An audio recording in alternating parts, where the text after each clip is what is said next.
Oh. You smell that in the air, folks. You know what I smell? I smell it's time for 10 o'clock football on Sunday. So, 10 o'clock football on Sunday. If you're new here, basically all you got to know about 10 o'clock football on Sunday is, and yeah, I know every single one of you guys are asking, oh, new setup, that's so cool. Tell us more about that. Yeah, just give me like 1 second here, okay? So basically, 10 o'clock football on Sunday is the informational video on every single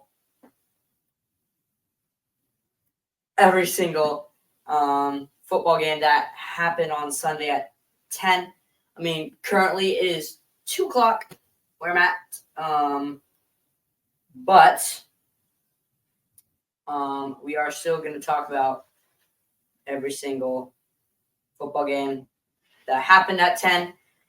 Just to go into more in depth into it, obviously.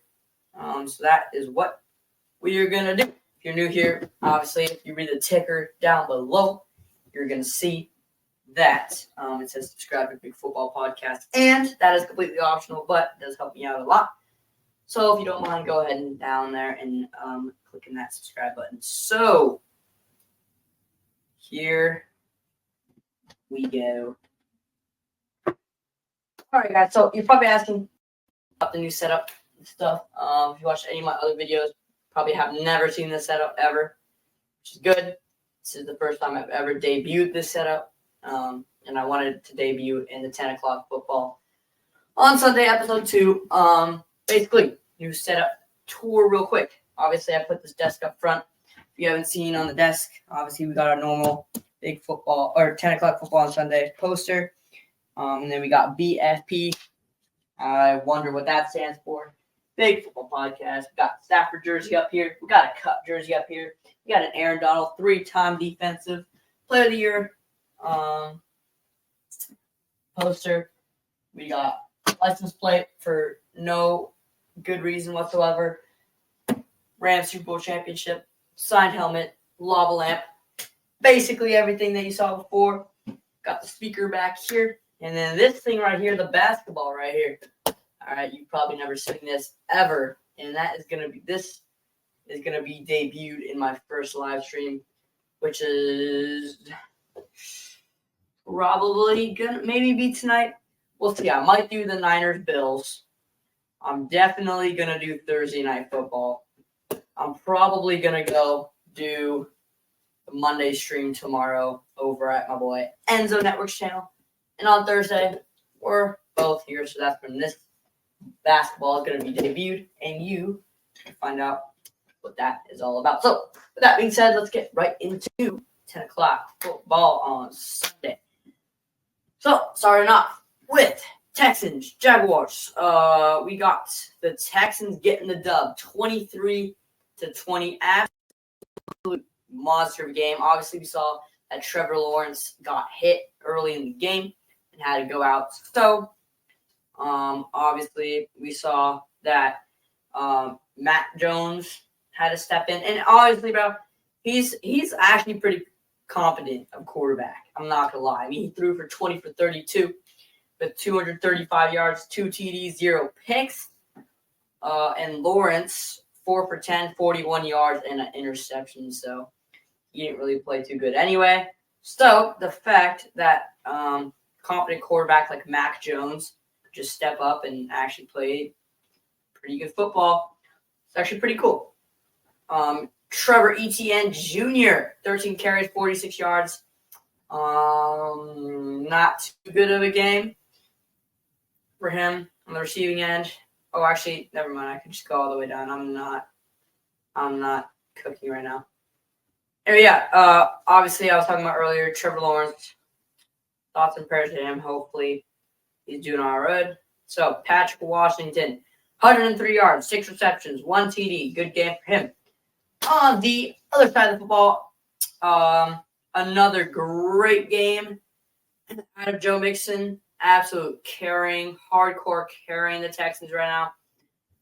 He got 101 yards, 1 TD, and 20 carries. Another over 100 game.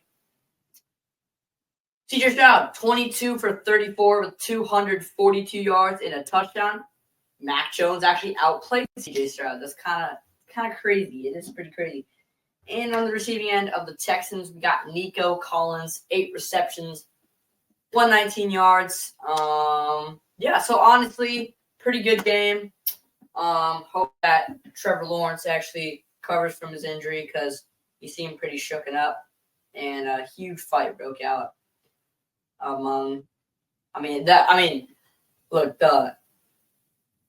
We saw water bottles flying from the stands and hitting the defensive player. But let's move on to Colts, Pats, Patriots versus Colts. Colts get the dub by 1 point. Another nail biter on 10 o'clock. So this game was actually decent. Anthony Richardson, another pretty decent game, I'm not going to lie. Besides the 2 picks, Drake May actually extremely outplayed Anthony Richardson. I take back the fact that Anthony Richardson played good. He played horrible. Absolutely horrible. And, the thing is, I feel bad for Jonathan Taylor, just the fact that he's on kind of a horrible team. Look, Michael Pittman's pretty good. He was outplayed by Hunter Henry in this game, but overall, the Colts are still 6-7, which isn't horrible. It's not bad at all, actually. But stats for the Colts: Anthony Richardson, 109 yards, 2 TDs, 2 picks, and a 50% passing rating. Not too good at all. Jonathan Taylor, 25 carries for 96 yards. Decent game for him, like I was saying earlier. And then Michael Pittman Jr., 5 receptions, 42 yards, 0 TDs. Not too bad. Drake May, another decent game. Almost beat the Rams, but he didn't. He didn't. 238 yards, 24 for 30. Only missed 6 passes, which is really good. A touchdown and a pick. Rondre Stevenson, 18 carries with 73 yards. And finally, Hunter Henry, 7 yards, 7 receptions, and 75 yards. Despite the huge quarterback difference, Colts still come out on top. In my opinion, it's probably because of Matt Gay, their kicker. Absolutely insane. You know where he came from, right? So, you know where he got all his skill from. Moving on. Chargers, Falcons, another great game. Only a 4-point game here. Chargers came out on top. They're now 8-4, which is actually really, really good. I hope they make the playoffs. But J-Herb, a horrible game. Holy crap! I actually did not look at these stats yet. Okay. Oh man. Okay. Kirk Cousins sold this game. He sold this game away. All right. Let's actually dive right into it. So Justin Herbert, 16 for 23 with 147 yards. That's it. No touchdowns from J-Herb. Gus Edwards with former Raven, I believe, but 6 carries, 32 yards. Let me know in the comment section below where he was from. And finally, we have Lad McConkey. I don't know. 9 receptions, 117 yards. Not bad game at him. Kirk Cousins, a 4-pick game? A 4-pick game out of Kirk the GOAT Cousins? Wow. And he had okay, that's not a very good game out of you, buddy. 4 picks, no touchdowns, 245 yards, 24 for 39. That's kind of bad. Dang. Okay, well, Bijan Robinson, 102 yards, 1 touchdown, 26 carries. And Ray McCloud, 4 receptions and 95 yards. Ray McCloud, former Niner, I believe. Let me know. I don't know my stuff. But yeah, horrible game actually out of both quarterbacks. But obviously, 4 picks. How are you going to win a game with 4 picks, right? That would be crazy. Oh, dang. All these games are nail biters. Oh, like at the start. Seahawks beat the Jets after a 14-point deficit in the first half. Actually, it was more than. Oh, no, they actually came back. 14-point deficit in the first quarter. So 26-21. Seahawks get the win over the Jets. They're still leading the division. They will definitely win the division more after the Niners lose to the Bills. And hopefully the Rams don't lose, but they probably will. So Geno Smith, 20 for 31 with 206 yards and a TD. And yeah, I mean, decent game. It's a pretty good game for Geno Smith. Kenneth Walker, 16 yards, 16 carries, 49 yards. I keep messing those up, but Kenneth Walker is slowly decreasing from last season. Like, he has not had a 100-yard game in a minute, but then Jackson Smith and Jigma, the rising star youngster receiver for the Seahawks, 4 receptions, 74 yards. Good game out of him as well. On the other side of the football, we got Aaron Rodgers, 21 for 39, 185 yards, 2 touchdowns and a pick. Like I was talking about in a different video, he's probably going to retire after this season for sure. I mean, he's probably progressively had his worst season ever. B. Hall, the GOAT. We got our boy, B. Hall. Why am I saying B. Hall? Brees Hall. Brees Hall is still playing pretty good. I'm not going to lie. We got Brees Hall, 12 yards. Oh, my goodness. 12 carries, 60 yards. Pretty good game for him. And Devontae Adams, 66 yards, 5 receptions, and a TD. Doesn't seem like the combination between Rodgers and Adams is really connecting yet. I mean, they played better, right? And, yeah, hope he's happy with the Jets, but we'll see if, yeah. First blowout of the entire 10 o'clock games. There's been, no blowouts. It's all been, 3-point, 4-point, 7-point, close ones. But Commanders absolutely blow out the Titans, 42-19. Don't have anything to talk about for this game. Obviously, it was a blowout. Yeah, Titans 3-9, not making the playoffs. I would like to see the Commanders in playoffs. I think that'd be really, really cool. Actually, Will Levis still playing really, really good. 212 for 2 touchdowns, 0 picks. I mean, that he outplayed Jaden Daniels besides the touchdown because Jaden Daniels had a pick. But, yeah, honestly, it's pretty close. It is pretty close. Brian Robinson, 103 yards and a touchdown. Jaden Daniels, 206 for 3 tutties and a pick. Scary Terry with 2 TDs, 73 yards. And 8 receptions. So, that was our first blowout. Got 2 more games to go. Starting off, Steelers, Bengals, 44-38. Steelers get the win. I actually don't remember what I said in my predictions who was going to win this game. I think I said the Steelers. I hope I said the Steelers. I'm actually not sure, but Steelers get the win. Yeah, Cincinnati was leading. Or no, they weren't. Never mind. So, obviously, Russell Wilson starts again for the Steelers.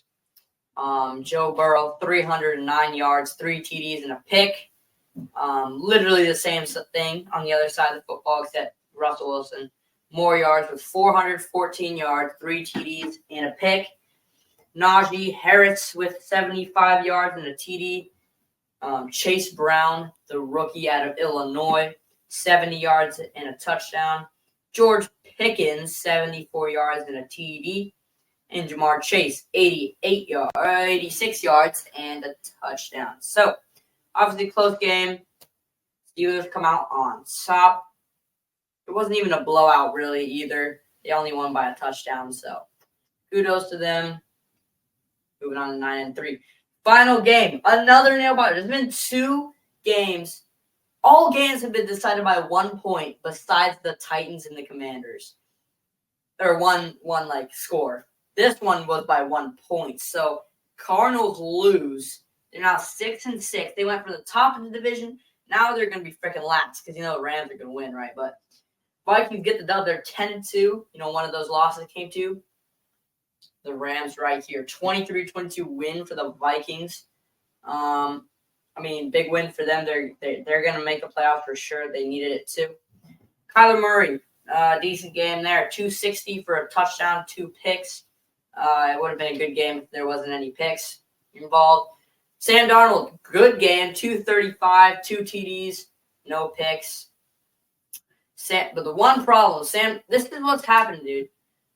If the quarterbacks are the one getting the most rushing yards, especially if it's Sam Darnold, that's why you're beating them by 1 point, dude. If you're running back and actually lock in, then you're gonna win by a lot more. He gets 4 carries for 22 yards. Shea Jettas, 99 yards, 7 receptions, almost a 100-yard game.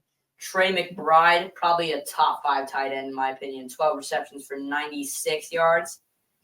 And then finally, we got James Conner, the running back, with 68 yards, 17 carries. So, Vikings get the dub.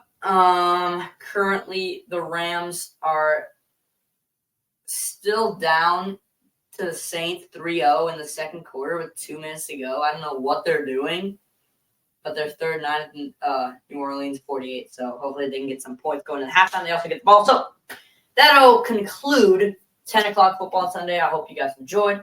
I'm your host, Big Football Podcast, and we'll see you in the next one.